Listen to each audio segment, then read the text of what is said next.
Forced to work from home by your employer? Laid off or feeling depressed at home? Do you want to make money working from anywhere? We'll show you how to do it from your couch. It's time for another episode of the Work From Home Show. Coming to you from their homes in Austin, Texas and Tampa, Florida, here are your hosts, Adam and Naresh. Hey everybody, welcome to the Work From Home Show. Shout out to all our homies, homeboys, homegirls, home trans, all the work from homers out there. I'm Naresh Vissa. Adam can't join us today, so I'll go solo with JC Cervantes. She is a New York Times bestselling author of the Storm Runner series of books for children and young adults. She has earned multiple awards and recognitions, including the New Mexico Book Award and the Zia Book Award. She is very well known within her genre. We're going to talk about that. We're going to talk about her journey, her life becoming such a prolific writer and author. JC Cervantes, welcome to the Work From Home Show. Thanks. Thanks so much for having me. Happy to be here. Yeah, well, I'm looking forward to the discussion. I want to start, though, before we get into your book, because your childhood memories, your culture made a big impact on your writing. So just walk us through your journey. When did you develop a passion for writing fiction? And how did you develop that passion and become a New York Times bestselling author? That's a big question. So first and foremost, I would like to say that I consider myself a storyteller above all else. And I was born and raised in San Diego. I'm of Mexican descent. And my grandmother told me many, many, many stories growing up. Many included Maya and Aztec mythology. And I was completely captivated by them, specifically the god of death, darkness, and destruction. And I was a really early reader. So I consumed story everywhere that I could. And I told myself stories. And I was that kid in the neighborhood who would bring all my friends together. And it was kind of, Dungeons and Dragons in my own way, and everyone would have a role and we would play it out. And so there was story all around me. There was narrative all around me. And I was just talking to a group of kids yesterday about this, about how we're all wired for story. We're all storytellers. But I consumed a lot of books. I was an early reader, and I never How considered early? myself When you say a writer. early, how early I was is about early? 4. I was reading Okay, books that's about 4 super, years yeah. old. Okay. Yeah, and I couldn't get enough of words, and it just didn't matter whether it was a book or it was a magazine or it was the back of my cereal box. I was just really captivated by words and what they could do, but I didn't consider myself a writer. And so fast forward, I was consistently a reader, a voracious reader my entire life. And I went to school, I got married, I had children, and one day my youngest daughter comes to me and she says, "Mom, will you write me a story while I'm at school today?" And I said, "Sure, okay." I'd read my kids' stories, I told them many, many stories, but I'd never put pen to paper in a fictional way, right? So I'd written lots of nonfiction and the essays and everything that we all do through our education. And the moment I put that pencil to paper and I began crafting the story, it was really this amazing moment for me because I fell in love with the process and it felt like a part of me was awakened. And I never looked back. I never stopped. I kept going. What I thought was a story for her ended up being my first book. And so I stumbled into it. And I often say that I didn't find writing, that writing found me. But when I really look back on my life, I've always been a storyteller. When your daughter asked you to write that book, was it just a simple picture book for like a 4-year-old, or was it like a novel, as in the Storm Runner series? Well, I thought that it was just going to be a one-page story to appease her. I realized as I kept going and going and going that I was making natural chapter breaks. And so, just being a reader my entire life, and like I said, being wired for story, I had this natural sense of when there should be a break, right? And how to develop those characters. And so, probably about 5 chapters in, I realized I was writing a novel. And so, yeah, it wasn't a picture book. It became a novel. How old was your daughter at the time? She must have been maybe seven Okay, or so eight. she was ready. Yeah, she was ready to read such long books. Oh, yeah. And okay, so I heard about when you were 4 years old. I also heard about when you became a mother to a 7-year-old. But in between, like, were you an English major, a literature major in college? Like, did you work for some type of publishing house, or was it just you had a passion for writing and your daughter inspired you? Yeah, so I do have a master's degree in English, but it's in rhetoric. And so I obviously did a lot of writing through that program, but none of it was fiction. And then I did take a couple of literature courses just as elective in my graduate program because I wanted to, because I really wanted to read some more classics, and I was really interested in British literature. And so I'm sure that all of those pieces kind of came together at the right moment. But yeah, I don't have an MFA, and I didn't work for a publishing house. And then I went on to teach at the university, and I taught all kinds of different courses, from rhetoric to, freshman English. I did some children's literature courses and some Southwestern literature courses. But by the time they allowed me to start writing the children's literature, I was already publishing my first novel. So I actually think that's why they allowed me to teach that course. I think it's important for our listeners to understand because we have a lot of work from homers out there, and it appears that number one, there are two takeaways from your story. Number one is it appears that you worked from home. I mean, you wrote these books from home when your daughter said, "Hey, I'm going to go to school. When I come back, I want a story." And you did this from home. So I want to hear about that work from home process. But then I also want to bring up another important point, and that is it's not like you just went to college, master's, and then you got this like New York Times best-selling book and this book deal and all that. No, like you already had children. You were already somewhat settled, I guess, into family life. And the point I want to make is that it's never too late. Like you can get started even with multiple kids, even with 10-year-old children or 15-year-old children. It's never too late. You shouldn't just throw in the towel and say, "Oh, my life is over. I'm just going to be a mom or a dad for the rest of my life." No, I think that's a really important distinction because, this was from home, and at the time, I think I might have been in graduate school. I can't quite remember, but it wasn't just, oh, I'm going to sit at home and do this. I mean, when you love something, when you're passionate about something, when it grabs hold of you, you run with that as fast as you can. And so I was writing at soccer games. I was getting up at dawn before my kids got up so that I could do more writing. I was staying up late. I carried a notepad with me everywhere. I was constantly taking notes. And so whenever I could steal those moments, I took them. And I think that that's an important piece to talk about because it was not just, oh, okay, I'm going to send my kids off to school and then I have the whole day free and I can just write. I mean, I had other responsibilities. I was working.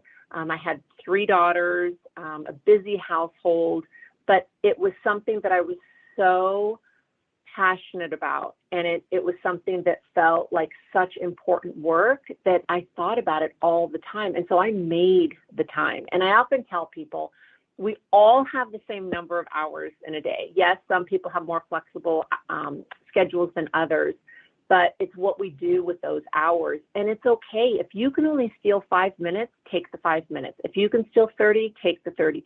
You don't have to look at it as, oh, well, if I don't have 3 hours of uninterrupted time, then I can't focus on this one, goal or, this one endeavor. I think that you just take the time that you can take.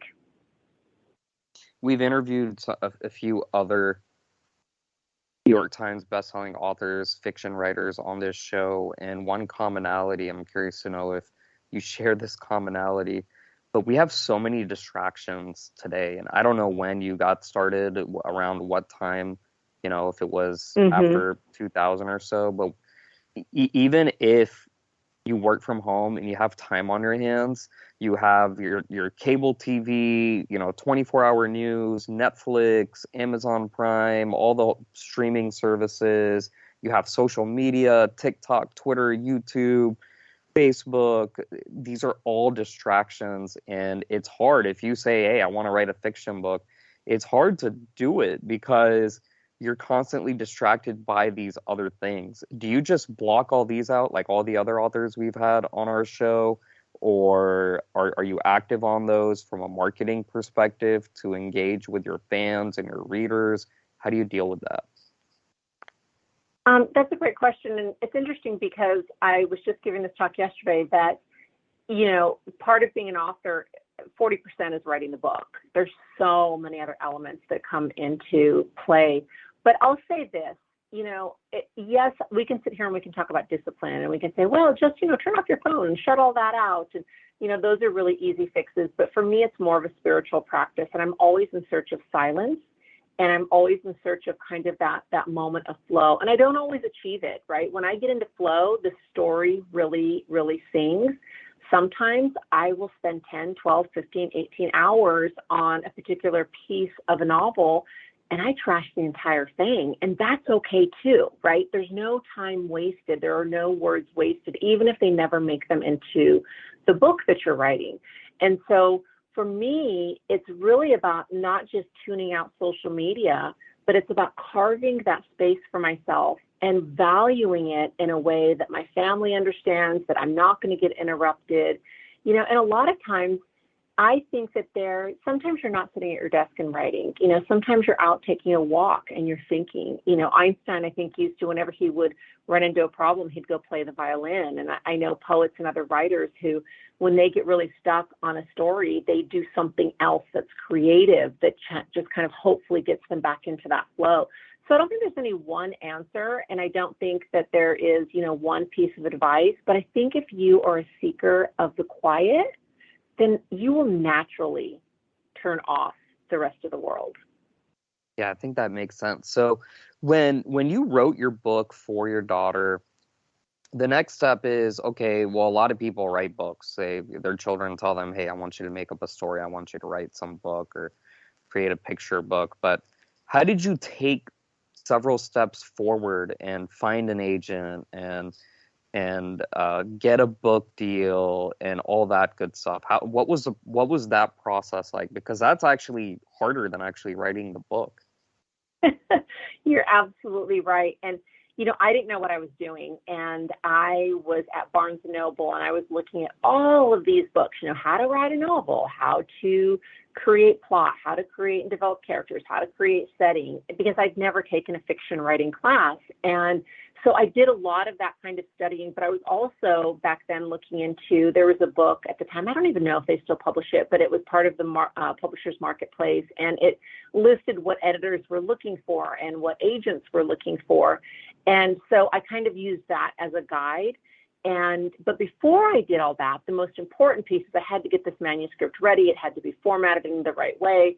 And I joined S3Ep40, which is the Society of Children's Book Writers and Illustrators. And I found a critique group because it was really important to me that you can have your family read your work and they're not going to be as objective as, an external reader. And so I had these readers really help me hone my craft and get that manuscript in the absolute best shape. It's really easy to get impatient and want to rush your manuscript to market or rush your manuscript to get an agent. And I always caution people because you really need to spend time, you need to put it away, you need to really let it percolate and steep, and then you go back, and the best writing is in the rewriting and the editing. And so I started querying. Once I knew that the manuscript, I couldn't make it any better on my own, I started querying agents.